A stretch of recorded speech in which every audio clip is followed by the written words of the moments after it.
Hey guys, guys, it's Sandra, and Josh, and we are the Piece of Happiness. And it's day 13 of Project Alarm Clock, which is Direct Action Day. We've been going really strong for the last 2 weeks, and we are delivering a little bit of a different kind of content today on Direct Action Day than we did last time. In lieu of going out today, we decided to put together a compilation of some footage of some of what we've done, and to tell you about why this kind of activism is so important to us. We actually had a disruption planned for today and chose not to do it, simply because we feel like it's really important for us to focus on quality demonstrations. And so we want to take some more time to plan some of these out in a little bit of a better way now that we've had some experience doing it, and kind of know what's involved a little bit better. So we want you to understand why this movement is so important to us and why we've become so dedicated to this type of activism. Direct action usually entails going directly to an establishment where animals are oppressed, where animals are exploited, and where those actions are normalized. And so, much like the activists of the civil rights era, animal rights activists go directly to the place of oppression and put on a short act to expose the absurdity of the social norm. And of course, that's the point that we always drive home, that animals are worthy of our moral consideration by the same right and the same reasons we consider people. We consider other people in our ethical paradigms. This is one of the reasons why this movement is so powerful, because you're literally talking about walking into the house of oppression and demonstrating in such a way that you are demonstrating that you are already living the ideal you're hoping to give them through this action. And so it's very, very powerful in terms of really getting the conversation going about animal rights. Because let's be honest, in the moment, it looks a little bit crazy. And it's a little bit easy to dismiss when somebody walks into a McDonald's and does their, minute-long address to everyone sitting there, and there's 7 people. That can easily come under fire because it's misinterpreted. It's like, well, you're only protesting to 7 people. Like, how are you ever going to make a difference? All DXE does is create a greater barrier to veganism. DXE hasn't made one measurable difference. They say that they're doing disruptions, but okay, what the hell is screaming like a lunatic in public doing? That's why it's so important that we film and that we make this a collective. It's not just simply that you're trying to educate those 7 people, because while you are, that's not really your main goal. What your main goal is to start the topic of animal rights, because those 7 people are going to go home and they're going to say, hey, I saw these crazy people today and here's what they were talking about. It gets the conversation started. And by making it normal that the exploitation of animals is not acceptable and has no place in society, that becomes normal for people to see these types of disruptions and this type of resistance to the might makes right system, then we really have momentum going. Then we can really start creating change for animals because we're normalizing this within society. Again, it's not especially important that the people in the place where we're demonstrating receive an education about veganism. We don't even have to use the word vegan at any point, mention any data about the environmental impact or about health and diet and nutrition, but rather everyone who was present at any of the demonstrations or disruptions will go home and start a conversation with other people about animal rights activists. And that is a conversation about animal rights. And so again, we're helping to normalize the just basic ethical principle that is the philosophy of veganism. And when it really boils down to it, the idea behind this movement is simply that ethics are enough. It is so wonderful to talk about the environment and to talk about the impact that veganism has on your health, and to talk about the impact that it has on on other human beings, the impact that it has on your attitude, and all of those things are super wonderful, and they're really necessary topics to be covered within the movement. But when we're talking about ethics, that becomes the only thing that's necessary, because unfortunately, not everybody cares about the environment. Unfortunately, not everybody cares about, their health, and that's apparent from their habits. Most people want to consider themselves ethical. Most people consider themselves to be a good person. And so when you tie ethics into it, it creates the foundation of veganism that you really need. Most of us know that if you're a vegan, that is an ethical consideration. Your foundation in ethical, and that's why there can be things like junk food vegans and health vegans, and there's all of this, differentiation in lifestyle, because it's not actually dictated by your diet. It's dictated by your principles. So by focusing on ethics, we're trying to drive it back home that that's enough. Absolutely. And that the help to the environment and to your health and to all these other things, that's just an extra added bonus of living a plant-based lifestyle because you are a vegan. Animal rights activists have been really active in the past few decades, and the movement is growing very swiftly, and unfortunately industries impede the movement and have done a really good job of making it about diet and health only. And it's important that we know our data there, but again, all we need is to demonstrate for people and talk about the ethical standpoint. And that's one thing that industries and companies cannot manipulate. It's so easy when you're looking into the eyes of an animal to understand that they're sentient, to understand that they don't want to die, to understand that you're exploiting them by taking their, skin, secretions, whatever it is that you're trying to take from them. And for those who are so well trained that they don't see it right in front of their eyes, we have that data as well regarding every type of animal exploitation, regarding animal sentience, their consciousness, their capabilities. In every way that matters, we're just the same.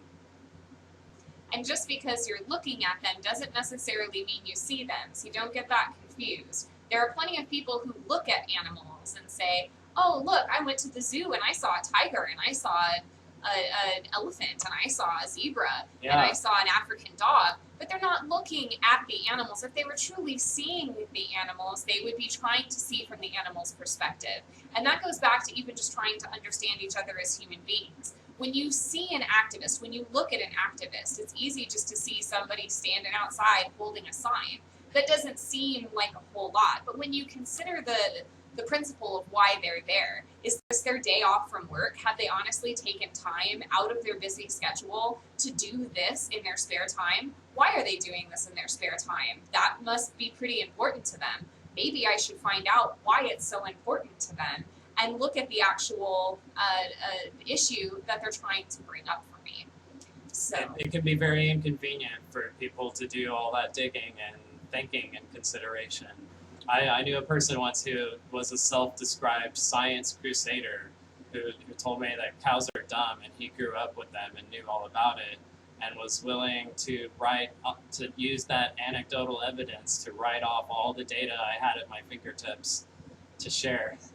That's the level of training that it takes place in society. Which, again, circles back around to why it's even more important that when we do these kind of disruptions and demonstrations, that we're adding them to the collective of disruptions and demonstrations to make it shown that eating animals isn't okay. It's not normal. We should be opposing this all over. We live in the United States, and there's a huge concentration, but I've seen many in Spanish-speaking countries. I've seen many, in Europe and in European countries that are joining this global movement to make it widely understood that it is not normal to eat animals. And even if you consider that, in society it's normal, when has the majority been a rule of ethics?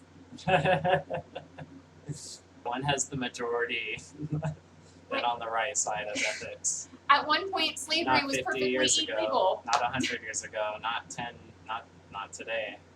if we can all get behind the anti-speciesism movement, if we can all get behind the ethical standpoint of animals are sentient and therefore they should not be exploited, then there's a unification that can happen within our movement as far as, you know, like the pig save and the cow save and the chicken save. Like, that's wonderful that all of these like individualistic groups exist, but to Right. get behind an anti-speciesist banner and say it's just wrong to exploit animals, that's where we can really start to make momentum and headway with our movement. That's where we can start to get a unification within the movement and then within society. We're not trying to discredit any other kind of activism because we're still doing all of those other kinds of activism. We still have an entire day dedicated to food at Project Alarm Clock. Yeah. We still have an entire day dedicated to, you know, just being social and you know, learning how to communicate or how to form a community of vegans if you don't already have one.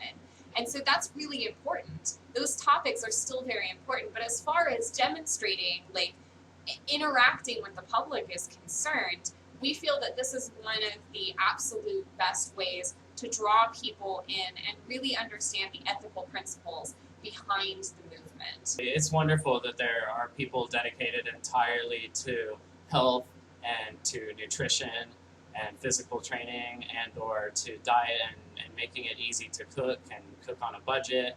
We're joining this movement. All of these resources are very, there are excellent, perfect resources out there for all of these topics.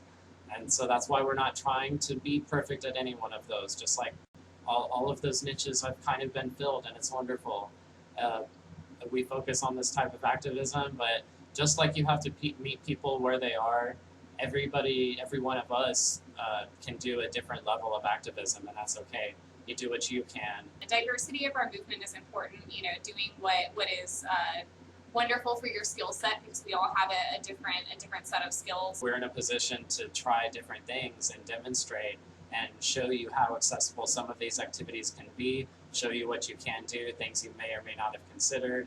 Anyone can really pick up and do a lot of the things that we do. And so again, that's why we're continuing with all types of activism, sharing as much as we can.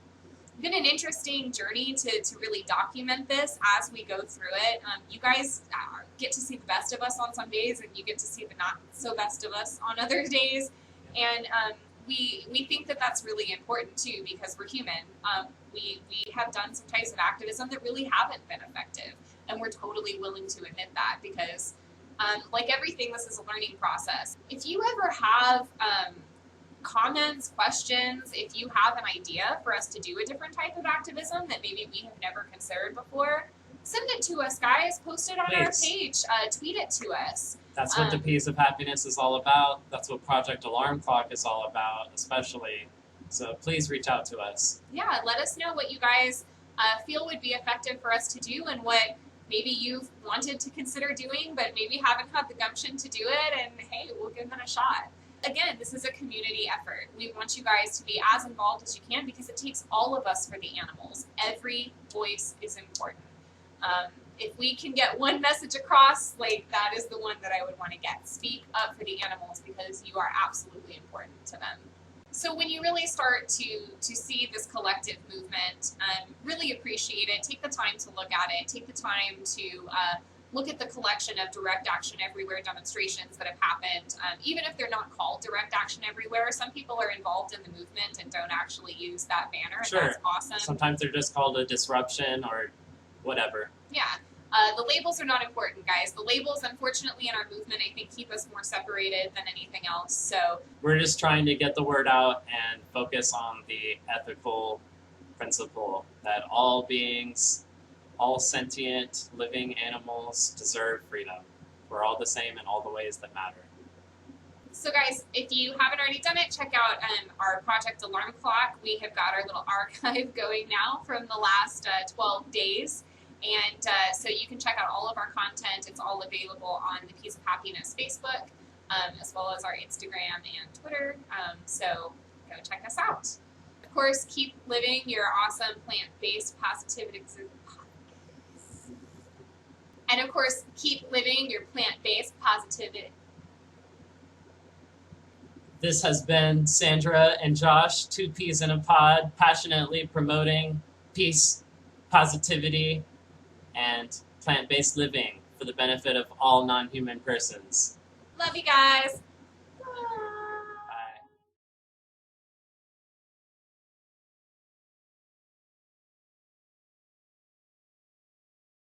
All Bye. animals deserve to be free. All animals.